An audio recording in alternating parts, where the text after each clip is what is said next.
എല്ലാവർക്കും വീട്, ആശാവർക്കർമാർക്ക് 2000 രൂപ പ്രതിമാസ അലവൻസ്, എല്ലാവർക്കും മുടക്കമില്ലാതെ ഗുണനിലവാരമുള്ള കുടിവെള്ളം, ഇങ്ങനെ നീളുന്നു പട്ടിക.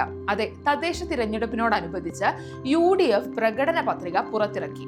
കേരളത്തിൽ തദ്ദേശ തിരഞ്ഞെടുപ്പിന്റെ ആരവം എവിടെ നോക്കിയാലും നമുക്ക് കാണാൻ സാധിക്കും. തെരുവുനായ ശല്യത്തിൽ നിന്നും കേരളത്തെ മുക്തമാക്കുമെന്നാണ് VD സതീശൻ പറഞ്ഞിരിക്കുന്നത്. കൂടാതെ മാലിന്യ നിർമ്മാർജ്ജന പദ്ധതികൾ കാര്യക്ഷമമാക്കുമെന്നും സീറോ വേസ്റ്റ് പദ്ധതി കൊണ്ടുവരുമെന്നും അദ്ദേഹം പറഞ്ഞു.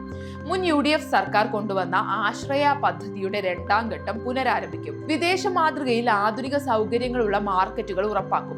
തൊഴിലുറപ്പ് പദ്ധതിയും ഹരിതകർമ്മ സേനാ പ്രവർത്തനം കാര്യക്ഷമമാക്കുകയും ചെയ്യും. സാംസ്കാരിക കേന്ദ്രങ്ങളെ വിപുലപ്പെടുത്തും. എല്ലാവർക്കും വീടും UDF ഉറപ്പു നൽകുന്നു. 5 വർഷം കൊണ്ട് പദ്ധതി പൂർത്തിയാക്കും. ചരിത്രത്തിൽ ആദ്യമായി എല്ലാ വാർഡുകൾക്കും ഉപാധിരഹിത വികസന ഫണ്ട് നൽകും.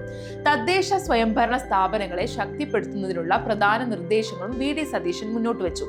ഓരോ തദ്ദേശ സ്വയംഭരണ സ്ഥാപനത്തിന്റെയും പ്രത്യേകതകൾ പരിഗണിച്ച് പ്രാദേശിക തലത്തിൽ തന്നെ വിനോദസഞ്ചാര കേന്ദ്രങ്ങൾ വികസിപ്പിക്കും. വിവിധ മിഷനുകളുടെ പ്രവർത്തനങ്ങൾ തദ്ദേശ സ്വയംഭരണ സ്ഥാപനങ്ങളുമായി പൂർണ്ണമായി സംയോജിപ്പിക്കും. കേന്ദ്രാവിഷ്കൃത പദ്ധതികളിൽ തദ്ദേശ സ്ഥാപനങ്ങൾക്ക് കേന്ദ്ര സ്ഥാനം നൽകും. സുതാര്യതയും കാര്യക്ഷമതയും വർദ്ധിപ്പിക്കാൻ ഗവേണൻസ് സംവിധാനം ശക്തമാക്കുകയും AI ഉൾപ്പെടെയുള്ള ആധുനിക സാങ്കേതിക വിദ്യകൾ വ്യാപകമായി പ്രയോഗിക്കുകയും ചെയ്യും. Kerala institute of local administration രാജ്യാന്തര നിലവാരത്തിലേക്ക് ഉയർത്തും. ധനകാര്യ കമ്മീഷനും ലോക്കൽ ഗവൺമെന്റ് കമ്മീഷനും സമയബന്ധിതമായി രൂപീകരിക്കും. നഗരപ്രദേശങ്ങളിൽ വെള്ളക്കെട്ട് പൂർണ്ണമായി തടയാൻ പ്രത്യേക കർമ്മ പദ്ധതി നടപ്പാക്കും. ഓപ്പറേഷൻ അനന്ത മോഡൽ സംസ്ഥാന വ്യാപകമായി കൊണ്ടുവരും. കോർപ്പറേഷനുകളിൽ ആധുനികവും കാര്യക്ഷമവുമായ പൊതുഗതാഗത സംവിധാനം ഏർപ്പെടുത്തും.